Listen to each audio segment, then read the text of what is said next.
My name is Mark, And I'm Zoe. and we are the Board Adventurers. We're back with you today with another late to the game. This one's an oldie but a goodie. We're talking about Terraforming Mars. Terraforming Mars is a 1 to 5 player game designed by Jacob Frixilius and published by Stronghold Games. So in Terraforming Mars, you're collecting victory points to win the game, and the highest victory points wins the game. The game doesn't have a set amount of turns. Rather, it ends when all the oceans have been placed, so there's 9 oceans, when the oxygen has been increased to 14%, and the heat has been increased to 8 degrees. So there are cards in the game, there's actions on the board that let you increase your these parameters that will trigger the end game. But on your turn, the first thing you're going to do is you're going to take 4 cards from the deck. And this is just the very base way to play it. We're not going to talk about the drafting here. But yeah, so we're not going to talk about drafting for now. But you'll draw 4 cards. Of those, you're going to purchase 4 of them, spending 3 money for each one. You're going to start off with a corporation that will give you money based on, the amount of money that's on that corporation. And every generation or every round, you're going to get at least 20 money base. You'll use those, and then you're going to purchase cards.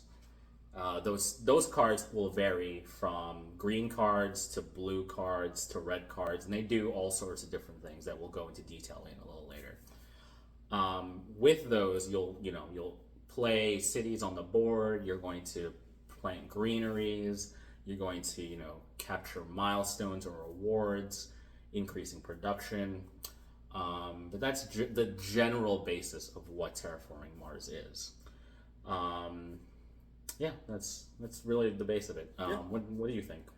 So for Terraforming Mars, for me particularly, it's not a game that I love. I do enjoy it. It is a good game. I think part of the thing for me with Terraforming Mars is how the game arc is a little too long for me. It is one of those games that's going to be at the table for about 3 to 4 hours. Especially if it's a new game, if you have people at the table who haven't played it before. Right. And it's one of those games where the game arc, each player is taking a while to do their turn. So it's not like you're engaged throughout the whole round of Terraforming Mars. Right. Particularly. Yeah, because on each person's turn, they're going to have 2 actions they can do. Yeah.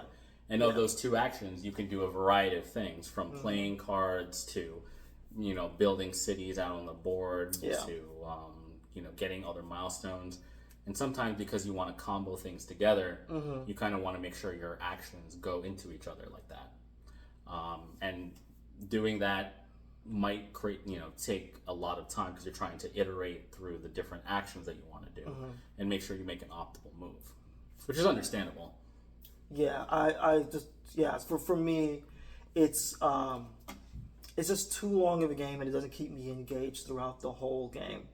So it's one of those. It's kind of like I lose interest in it over time. So it's right. Plus the idea that it's a variable ending conditions. There's like 3 conditions that have to be met that you mentioned before in order to end the game. And it just feels like the game slogs on forever, for me particularly. That's totally fine. So to get to the point where I'm just kind of like, man, just increase the oxygen, increase the heat, get the oceans out, just end the game. That's totally fair. But at the same time, it's a game that I can recognize why it's so loved. Just in terms of the strategic element of the game, in terms of what you're doing, it all kind of, it's a very cohesive game. Right. Which I can understand why it's so beloved in the board game community. Right. It's one of those games that every time I'm playing it, I get really into it in terms of like all the things I want to do and see if it's an efficient way of playing the game. Right. And then by like the 75-minute mark, by hour 2, I'm like, I'm done with this. Yeah, that's fair. It's like, I'm ready to get this to an ending. Yeah. That's totally fair. I think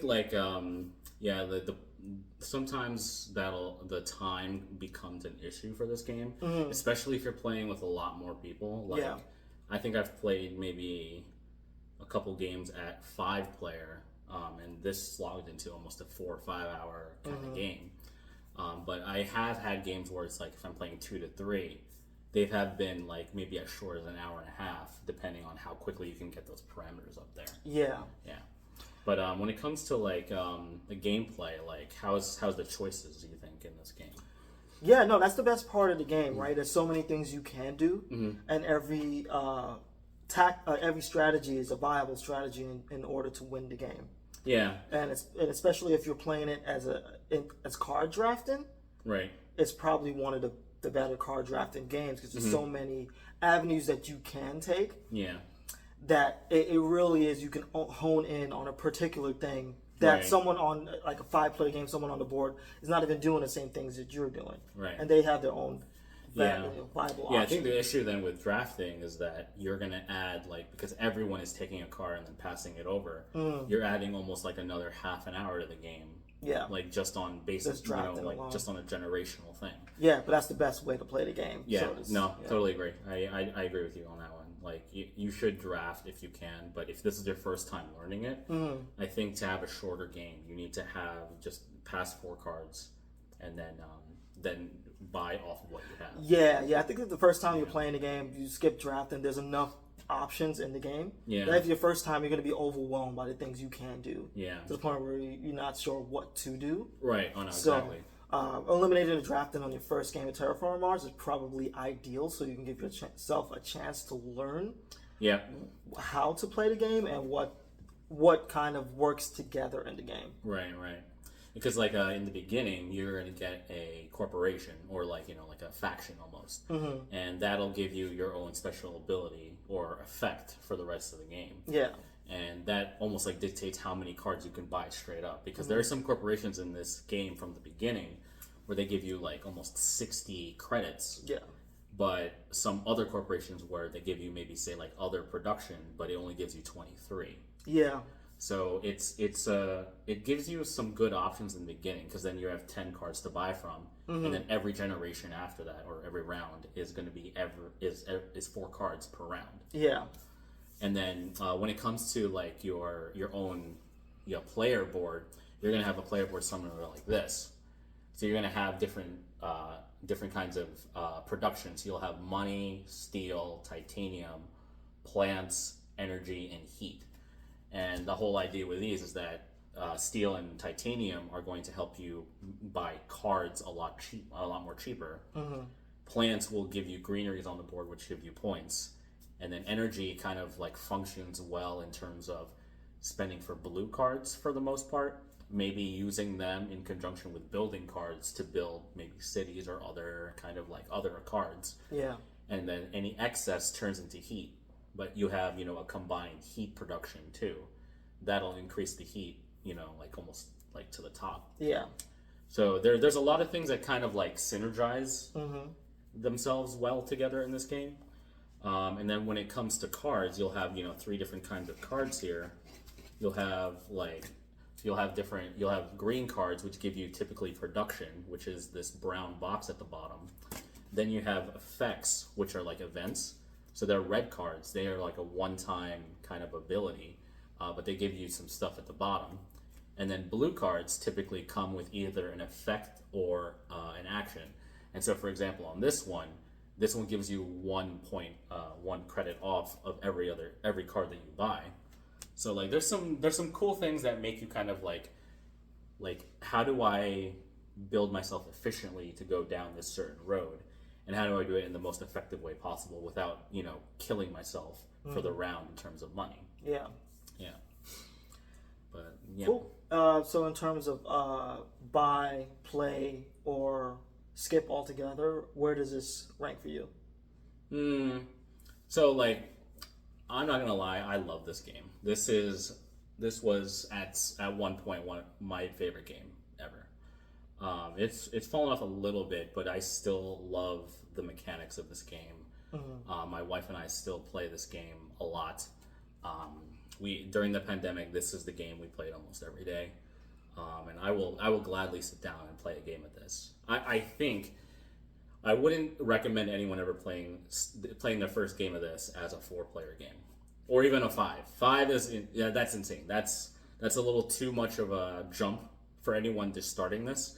They should probably try to play this at a 3 just to get some sort of interaction in there. They having like the milestones and the awards also adds a racing element in the beginning there. For me, this is a buy. I adore this game. This game is quite good.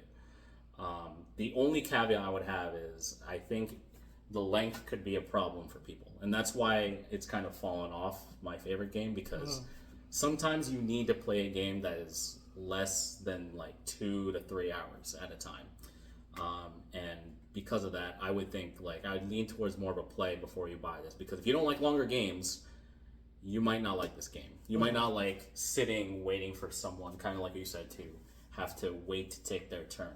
Yeah. And then by the time, say, it gets to all the way around to you, your parameters might be changed, because you have cards that will give you, they have a certain requirement on them.